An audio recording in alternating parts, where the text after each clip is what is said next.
La iglesia nunca ha sido un museo de santos perfectos, definitivamente no lo es, pero tampoco la gracia es un permiso constante para seguir pecando. El amor verdadero no ignora el pecado, lo confronta para salvar a la persona.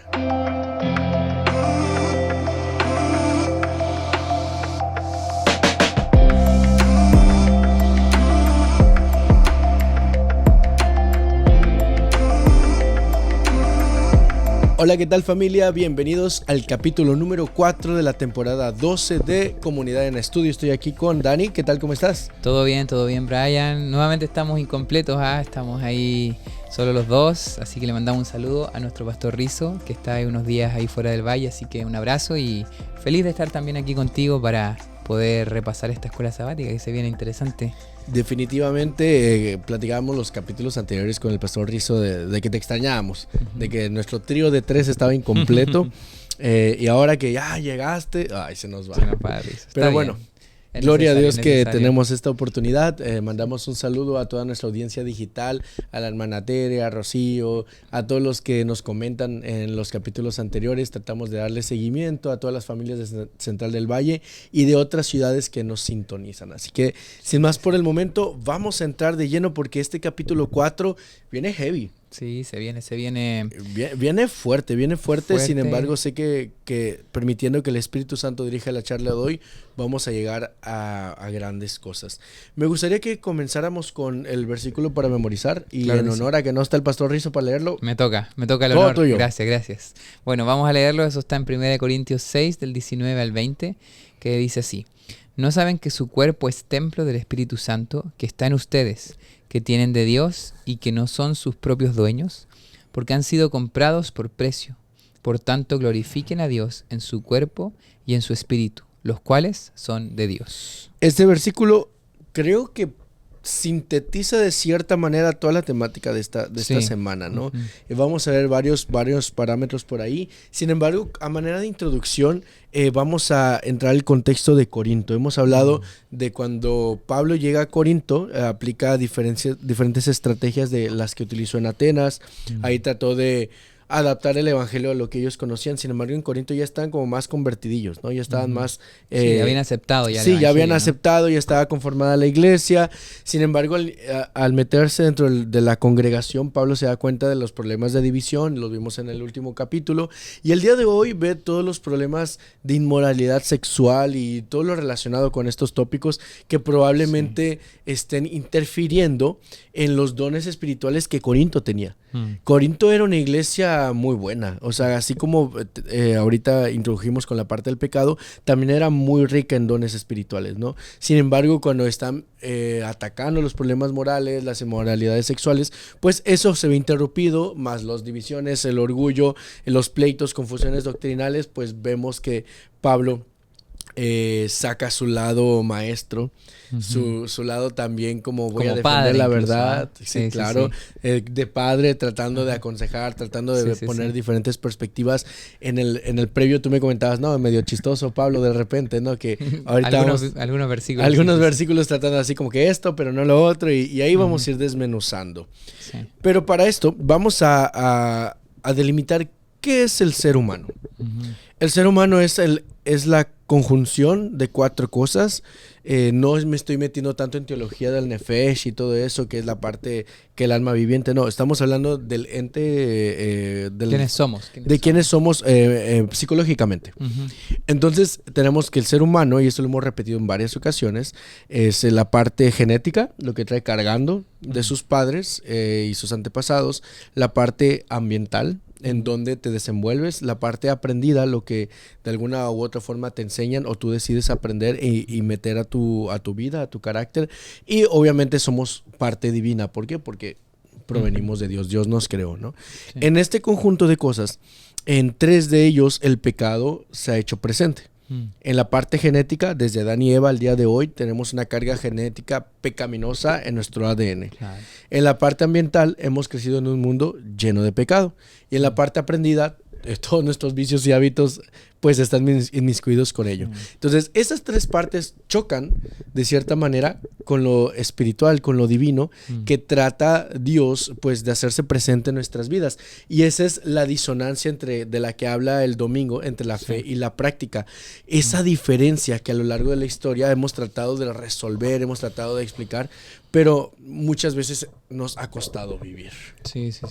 Sabes que justo estábamos hablando hace poquito con mi esposa de cuando Jesús decía que su yugo era liviano, ligera su carga. Muchas veces eso se ve como el camino de Jesús es fácil, ¿no? Pero estábamos hablando, incluso estábamos escuchando una prédica que hablaba de que al final el yugo de Jesús es mucho más profundo, es mucho más, incluso yo diría imposible, porque tiene que ver con un cambio interior, ¿no? Okay. Cuando se presentaban otros rabinos y hablaban acerca de su yugo, era cómo ellos interpretaban y aplicaban la ley, básicamente eso. Y ellos llenaban de cosas, algunas interesantes, otras que no tenían mucho que ver con prácticas externas, ¿no? De que en sábado tienes que hacer esto, de que no tienes que hacer esto otro, si haces esto, haces esto. Era como que querían delimitar comportamientos externos y eso se le llamaba el yugo, la interpretación de un rabino. Claro. Pero cuando Jesús dijo mi yugo es liviano, no se refería a que fuera fácil, a que fuera algo como estaba viviendo Corintios, como yo vivo como quiero, me da igual, ¿no? Está la gracia, puedo pecar tranquilo, y no es así, porque Jesús incluso fue más profundo al hablar incluso de temas sexuales, ¿no? Como, oíste que fue dicho, el que no cometa adulterio, que no cometerás adulterio. Pero Jesús decía, cualquiera que mira, o sea, empezaba desde el interior, ¿no? Entonces, yo creo que esta disonancia que hay ahí que describe Pablo es algo que quizás los de Corintios no habían entendido muy bien, ¿no? Cuando nosotros decimos que somos algo, pero nuestras prácticas dicen otra cosa, habla mucho más fuerte nuestro testimonio, ¿no? Claro. Eso es así. Yo puedo decirle a mi hija, oye, no hagas... y estamos ahí luchando con eso, no en pantallas. Entonces, para criar a un hijo sin pantallas, tienes que ser un padre sin pantallas, ¿no? Pero es complicado para ti, porque mucho de tu trabajo tiene que ver con pantallas. Y ahí es donde entra eso. ¿Cuánto de lo que yo hablo se contradice con lo que yo hago, ¿no? Y creo que ese era el gran problema que tenían los corintios, ¿no? Que los mismos líderes pues estaban diciendo no esto, pero lo hacían. Ajá, de hecho, quiero comentar dos cositas. La primera es una frase que recuerdo cuando colportaba, metía mucho en las charlas para padres, que justamente un hijo le pregunta a su papá, bueno, él se está portando mal, el papá lo regaña y le dice, papá, espérate, no te escucho. Y el papá se acerca y le dice más las cosas, más fuerte. No, papá, no te escucho. Espérate, es que tus actos no me dejan escucharte, le dice el niño, ¿no? Entonces, como que qué fuerte, claro. ¿No? El ruido que existe entre el modelamiento por la voz son los actos. Sí, así es. Y lo otro que quería comentar es que me llama la atención que en el capítulo 5 y 6 y 7 que estamos estudiando esta semana y lo que menciona la escuela sabática hace de notar que habían pecados o habían ciertas acciones, para no sonar tan alarmista, ¿no? Ciertas acciones que la misma iglesia en Corinto estaba haciendo, pero que ni siquiera los gentiles se atrevían a hacer.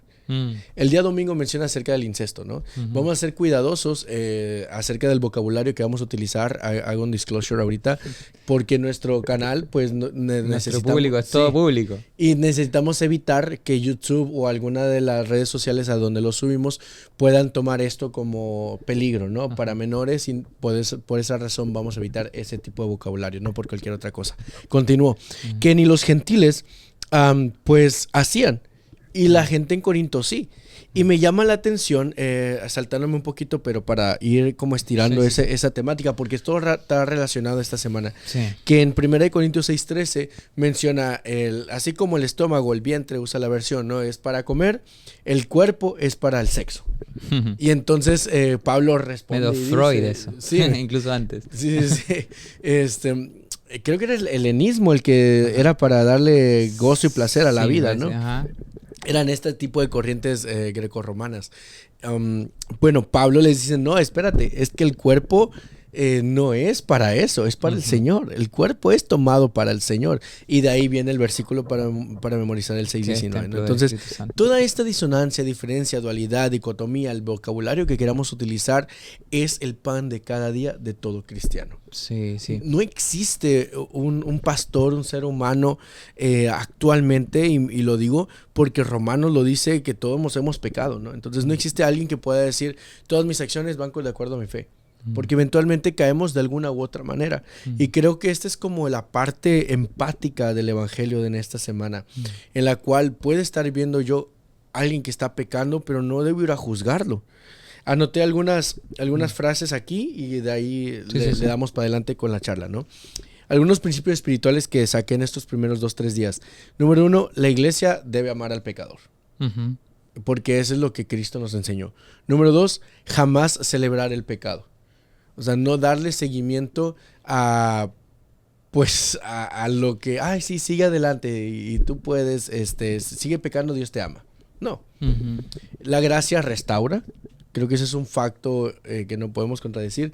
Y la Biblia o la palabra de Dios nunca justifica la desobediencia. La llama como es, te da una esperanza, pero te insta a que lo quites, ¿no? Sí. ¿Sabes que me recordé una frase? Porque aquí es común leer estos temas y como pensar que esa típica iglesia con la que muchos crecimos, ¿no? Donde la iglesia del no, ¿no? De no hagas esto, no hagas esto, y escandalizarse con cosas que tienen que ver más con la sexualidad, pero con otras cosas como la corrupción, otras cosas callar, ¿no? Muchos de nosotros crecimos con una iglesia así como un poco dura con esto, ¿no? Y está la reacción a esto, que es también lo que está viviendo Corintios, ¿no? Hay algo que me llama mucho la atención, esa frase que tú dijiste primero de amar al pecador siempre, ¿no? Hay una frase que es muy conocida, que es Dios ama al pecador, no, pero odia al pecado, ¿no? Dios odia al pecado, pero ama al pecador. Estaba escuchando un pastor ahí hablando de esta frase, que puesta de una manera que me gustó, que es un detallito nomás, que es, en vez de decir Dios ama al pecador pero odia al pecado, él decía, Dios odia al pecado porque ama al pecador. Okay. Entonces me llamó mucho la atención porque ¿por qué Dios odia al pecado? Porque te ama, ¿no? Porque quiere lo mejor para ti. Entonces, eso que estás, las decisiones, los errores, tu mente, todas las tentaciones que estás viviendo, Dios te ama, por eso odia el pecado. Porque Él quiere lo mejor para ti, quiere sacar eso de ti para que tú te desarrolles. ¿Qué opinas de esta frase? Difiero un poquito. Ajá. O sea, comparto definitivamente el pensamiento, pero ahorita me fui y si me voy así como que al origen del pecado en el cielo, creo que Dios odia el pecado porque es pecado. Porque es lo opuesto, es el antónimo a lo que Él expresa, ¿no? Entonces, y a lo que es su sustancia como Dios, ¿no? Pero es porque destruye a sus criaturas. Pero su expresión a la forma en la que ha tratado el proceso del pecado es por amor a todas sus creaciones, ¿no? A los afectados. A los afectados. Claro. Entonces, si no fuera... Creo que ese es el condicionante del por qué el proceso de redención fue llevado como lo ha llevado Él. Si no existiéramos nosotros como humanos, como sus hijos, los ángeles y los otros mundos, Él hubiera erradicado el pecado así. Lo odio, no me sirve, o sea, no es funcional, es dañino, lo elimino y ya está. Pero por amor a nosotros, como tú decías, creo que es nada más como agregar este elemento, ¿no? Por amor a nosotros, a sus criaturas, a sus hijos, a los ángeles, entonces hace este tratamiento, el camino largo, que hasta el final va a eliminar el pecado para que nosotros entendamos todo este proceso. Y esto me trae una lección que hace años atrás no había explorado en mi mente y qué bueno que tocaste el tema abriendo este debate, que a veces nosotros no aprendemos eso en la iglesia. Nosotros queremos que todos tomen el camino corto. Queremos que todos sean robotitos. Pecaste, te cambió el chip, ya no pegaste, ya no peques. Ya. Pero no. Lamentablemente el proceso del ser humano tiene diferentes velocidades, diferentes caminos, diferentes formas de aprender. Y si Dios decidió tomar el camino largo por nosotros, ¿por qué nosotros no acompañar en el camino largo de nuestros hermanos y nuestros prójimos? Sí. ¿Por qué los criticamos, los juzgamos, los señalamos, decimos brazos abiertos, vengan, pero cuando están aquí es que este se mete con este y este así? Entonces, creo que esta es una lección que nosotros podríamos aprender. Sí. Pero muy pocos están dispuestos a dar la milla extra y acompañar este proceso, el camino largo, amar. Sí, no solo camino largo, creo que es camino angosto también. Uf. Cuando Jesús hablaba del camino ancho, que lleva a la perdición, muchos van por él, porque es un camino fácil, es un camino ancho, ¿no? Pero en estas pequeñas decisiones, y que son grandes al final, nosotros necesitamos tomar el camino angosto, ¿no? Y quizás ahí hay varios ejemplos. Por ejemplo, el día lunes lidiando con escándalos, ¿no? ¿Cuántas veces la iglesia no se vio envuelta en grandes escándalos por no aplicar el principio bíblico, ¿no? A veces el dinero puede mover más, a veces, esta persona es de influencia, entonces lo tengo que cuidar, tengo que bajarle el perfil a lo que hizo, mejor no vamos a actuar como, vamos a tratar de como cubrir ciertas cosas, y mientras más se cubre el pecado, después es peor, más se agranda quizás la consecuencia pública de todo esto, ¿no? Entonces creo que nosotros tenemos que, porque más adelante también habla de proteger la imagen de la iglesia.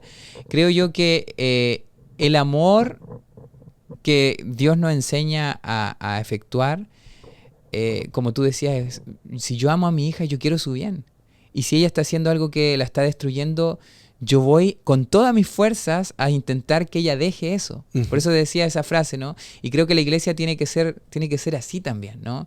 Pablo, yo me lo imagino escribiendo estas cartas, no como, un chisme, voy a hablar de esto, voy a reírme de lo que está pasando allá, y mira, y lo esparzo por acá, porque a veces nosotros actuamos así como iglesia. Pero la misma Ellen White, ¿no? Cuando Jesús exhortaba incluso a los fariseos, ¿no? Gente que se veía muy religiosa, ella dice que lo hacía con lágrimas en sus ojos, porque él sabía hacia dónde llevaba el camino del pecado y hacia dónde podían ellos direccionar sus pasos si se entregaban a Cristo, ¿no? Creo yo que eso es muy importante también. Creo que sí, definitivamente en esta línea coincido totalmente. Y en lo otro difieres, ¿no? No, solo era como acomodar ese pequeño elemento, no es por ser mediador, pero sí trato de buscar esa mediación. Y el día lunes, sí fue el lunes, ¿no? Lidiando con escándalos, da principios guiadores muy directos, Pablo. Cómo tratar con estos problemas, ¿no? Justamente lo que tocabas.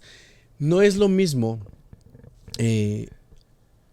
Bueno, voy a hacerlo a la inversa porque ya te señalé mucho. No, yo pequé, no hice un pecado de cualquier índole, puede ser sexual, lo que sea, grande, pequeño, y entonces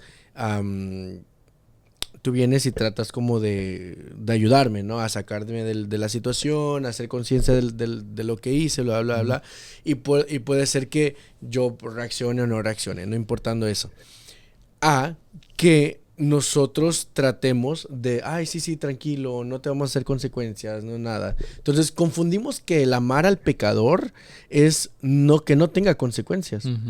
Pero la Biblia, la palabra de Dios nos dice, Dios al que ama, disciplina. Y no estoy hablando de disciplina eclesiástica, porque esa es una forma de ejercer consecuencias, pero no es la única. Entonces, ¿a qué voy con esto? La Biblia, en 1 Corintios 5, 2, 3, 6, 7 y 11, nos dice, quitar a ese de entre ustedes, entreguen al tal a Satanás, no se asocien con esa persona, ni se acerquen a comer con ella, a fin de que el espíritu sea salvo. Estoy haciendo alusión a ciertas frases, ¿no? Cada una de estos consejos o referencias a cómo tratar estas situaciones, pues tienen un contexto específico. Tienen una razón de ser del por qué se está compartiendo, ¿verdad? Si una persona expresa abiertamente que necesita al Señor, que necesita apoyo, que necesita auxilio, no la vas a dejar sola ni la vas a apartar de la comunidad. La vas a incluir para que se sienta arropada, que se sienta cobijada y respaldada. Pero si es una persona que abiertamente ataca a la fe en Cristo, a Dios, a su palabra, a la comunidad, si la tratas, por más que la trates de incluir, pues va a atacar más. Entonces, cada uno de estos consejos, familia, yo les insto a que lo agarremos en el contexto que aplica. No tratemos de aplicar todo esto como si fuera un manual de iglesia, ¿no? Sino que tengamos conciencia de cómo ejecutar ciertos actos a través de la ley del amor, sin dejar de lado que esa ley del amor trae consecuencias. Y sin olvidarse de lo último que dice Pablo en 1 Corintios 5:5, que dice, a fin de que el espíritu sea salvo. Exacto. O sea, esta disciplina eclesiástica, ¿no?, que habla Pablo no tiene un fin de juzgar, de condenar, de alejar, porque ¿quiénes somos nosotros para cerrar la puerta?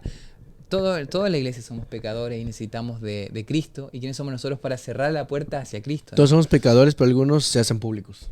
Claro, y entonces ahí donde entra el carácter rehabilitador y de salvación, ¿no? Jamás una persona, mira, en mi corta experiencia como pastor, ¿no?, todavía sí he visto casos y he tenido que lidiar con casos en donde se nota mucho que las personas más le temen a las consecuencias de lo que hicieron y no están realmente arrepentidos de lo que hicieron en sí. Claro. Sino cuando se dan cuenta, oye, esto voy a perder y no me van a dejar hacer esto otro, o ya no voy a poder estar con este grupo de personas, o cualquier sea de las consecuencias, es como que ahí realmente reaccionan.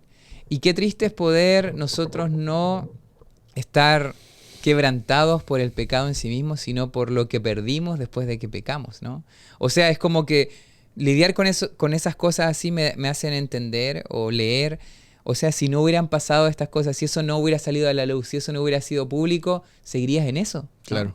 Entonces creo yo que Dios sabe cuándo y cómo. Me encanta mi nombre, no por que sea mi nombre, sino porque lo que significa Dios es mi juez. O sea, Él al final de cuentas juzga. Nosotros tenemos que cumplir nuestra labor como líderes, como hermanos en Cristo, como protectores del cuerpo de Cristo también, de poder sanar, ¿no? Me gustó mucho lo que dijo el pastor Rizzo el sábado pasado, que decía que las heridas cubiertas no sanan, ¿no? Me quedé mucho con esa frase en el tema que él compartió. Y eso no solamente aplica a nosotros, a poder como hablar de nuestras heridas profundas, nuestros errores, nuestros pecados, porque solo así vamos a encontrar sanidad, ¿no? En la confesión. Yo creo que por eso Pablo, perdón que estoy hablando mucho, pero no, dale. Yo creo que por eso Pablo habla y nos dice que una de las cosas que se nos ha olvidado como iglesia es eso, porque él insta a confesarnos los unos con los otros. Está bien confesarnos con Dios, pero también necesitamos confesar nuestros pecados. La iglesia está para eso, porque solo así podemos encontrar sanidad, ¿no? Entonces, me quedo con esa frase también a un nivel colectivo, ¿no? Una herida, si ha sido descubierta, es para sanar, ¿no? Y ahí es donde entramos nosotros con responsabilidad, con amor, para poder sanar esa herida en el cuerpo de Cristo, ¿no? Y gracias por compartirlo y dejarlo claro. Y nada más hago esta acotación para sumarme a lo mismo y cerrar este subtema. Si nos estás oyendo y eres miembro de nuestra comunidad, de nuestra iglesia o de la audiencia digital de nuestra iglesia, te decimos de todo corazón, si hay algo que tú necesitas platicar con Dios, confesar o hablarlo con nosotros como pastores, ten por seguro que el hecho que tú nos comentes algo no te vamos a llevar directamente a junta directiva. No es nuestra labor el hacer público lo que tú estás luchando con Dios. Si tu espíritu es de alguien que está luchando, que está arrepentido de esta situación, no vamos a buscar el excluirte de la comunidad y exponerte. No, eso Dios no nos llamó, nos mandó a hacer eso. Nos mandó a hacer ejes de transformación mientras somos transformados. Así es. Porque también somos humanos como ustedes. Así es. Y cierro con esta parte también. La disciplina eclesiástica al final del día lunes alcanza su propósito cuando el feligrés que ha errado se reintegra a la comunidad eclesiástica. Sí. Entonces, toda consecuencia que como iglesia busquemos no sea la de desunir, sino de unir en el mismo espíritu, en el espíritu en Cristo, ¿verdad? Sí. Hay una gran problemática hoy en día. Y esto creo que abarca los siguientes 3 subtemas, ¿no? Tiene que ver con la soltería, el matrimonio, las inmoralidades sexuales que ahorita ya medio tocamos, y cómo protegernos ante esto. Uh-huh.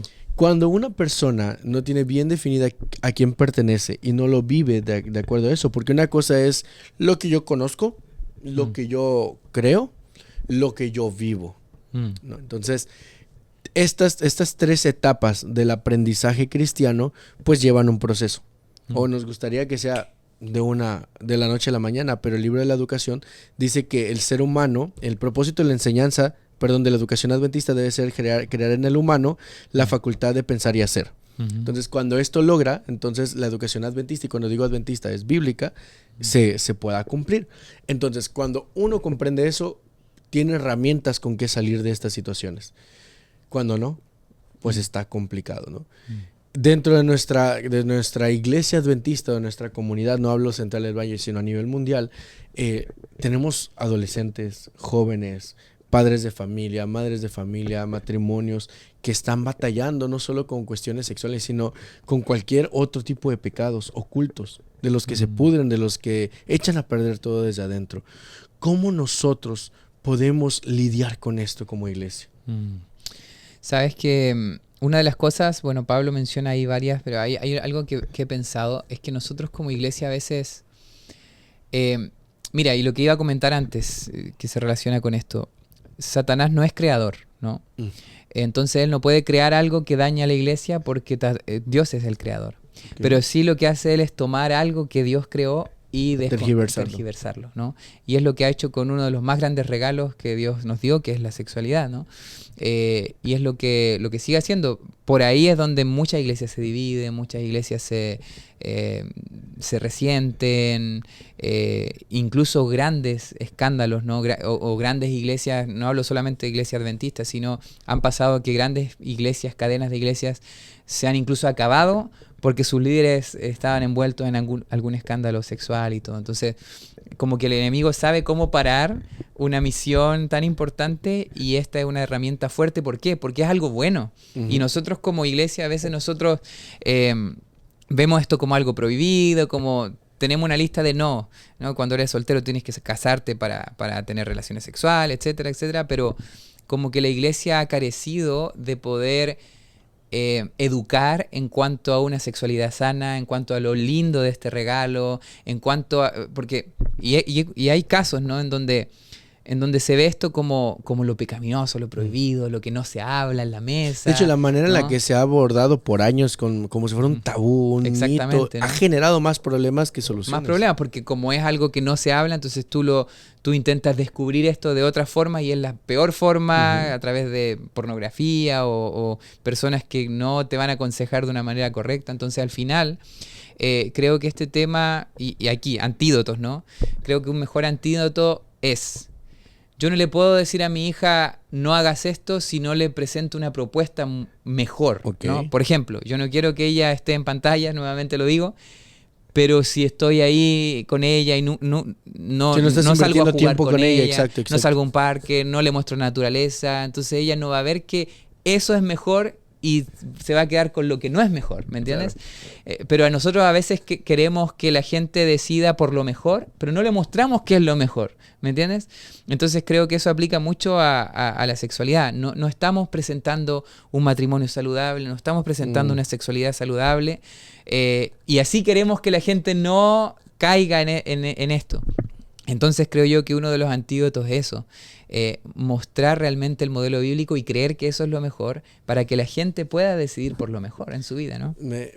Sí, yo sé que no es lo mismo y a lo mejor me van a funar cuando publiquemos esto, por lo que voy a decir. No tengo hijos, no estoy casado, pero ahora tengo un perrijo, ¿no? Ajá. Tengo a Catancito, a Catán, y me llama la atención ahorita con lo del modelamiento, porque está cachorro, 3-4 meses, y está en la etapa de que... No lo he conocido, ¿No lo he conocido? A ver qué día te lo presento. Le están saliendo los dientitos también, los colmillitos, ¿no? Y está, muerde y muerde, quiere morder el sillón, me la pasa mordiendo los pies, las manos. Yo me enojo porque la verdad, al principio es chistoso, pero ya luego es molestoso cuando le da fuerte. Y mi hermana, que pues vive en Houston y ella tiene 4 Shih Tzus, me recomendó algo. Cómprale esos huesitos que son justamente como entrenadores para morder. Se lo di y esta semana... Llevo 3 días solucionado el problema. Ya es mínimo lo que me muerde. Entonces, ¿cómo yo puedo, como adulto responsable, humano y consciente, exigirle a un perrito que no lo haga cuando yo no le brindo? Claro. Hazlo con esto, ¿me explico? Sí. Lo entiendo de esa manera. Está bueno el ejemplo, está bueno, lo entendí. Sí, con lo que tú estás diciendo, ¿no? Cada uno en su dimensión. Tú como padre de una niña, yo como... Sí. Padre de un perrijo, ¿no? De un perrito.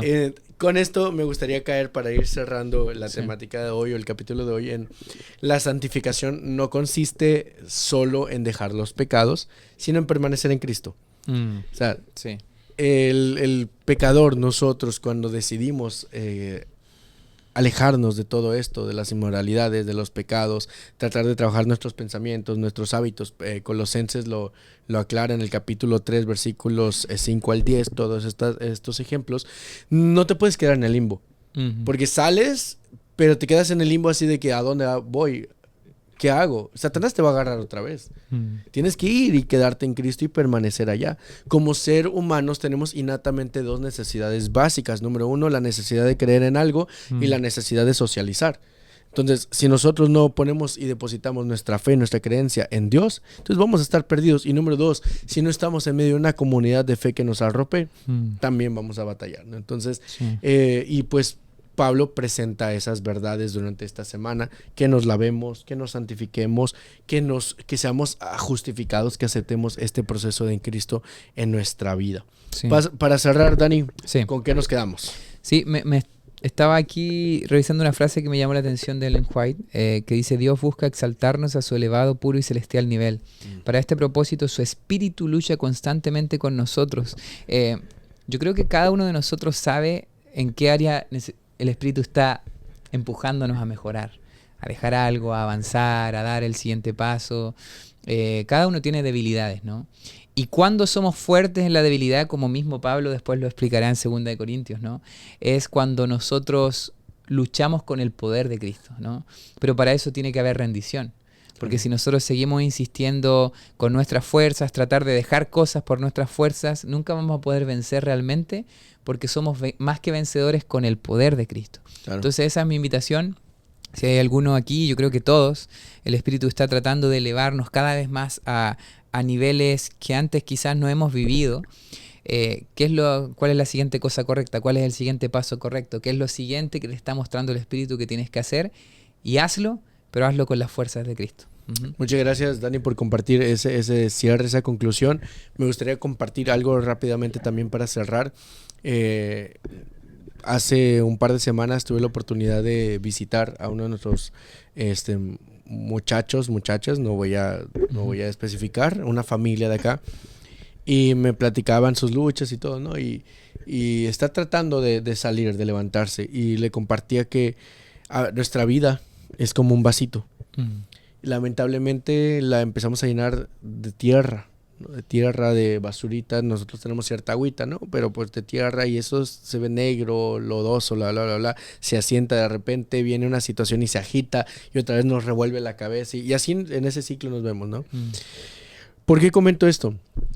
Porque lo que necesitamos es la fuente de agua, de Cristo.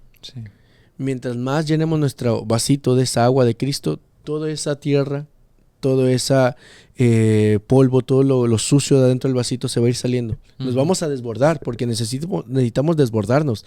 Necesitamos vaciarnos de lo que nos constituía como personas antiguamente. Y nos va a doler y vamos a perder cosas en el camino, perder personas en el camino. Pero cuando Cristo llega al tope y nos llena, te vas a sentir puro, no perfecto. Puro. Y lo dice Ellen White: cuando uno se vacía completamente de sí mismo, cuando todos los falsos dioses son expulsados del alma, el vacío es llenado por el Espíritu de Cristo. Tal persona tiene entonces la fe que obra por el amor y purifica el alma de toda contaminación moral y espiritual. Amén. Puros, no perfectos. Amén. Gracias, familia, por acompañarnos en el capítulo de hoy. Dani, gracias por compartir la sabiduría que Dios ha puesto en ti, como padre, como pastor. Y qué bendición tenerte en esta comunidad en estudio. Gracias a ustedes por escucharnos. Bendiciones, nos vemos. Chao, chao.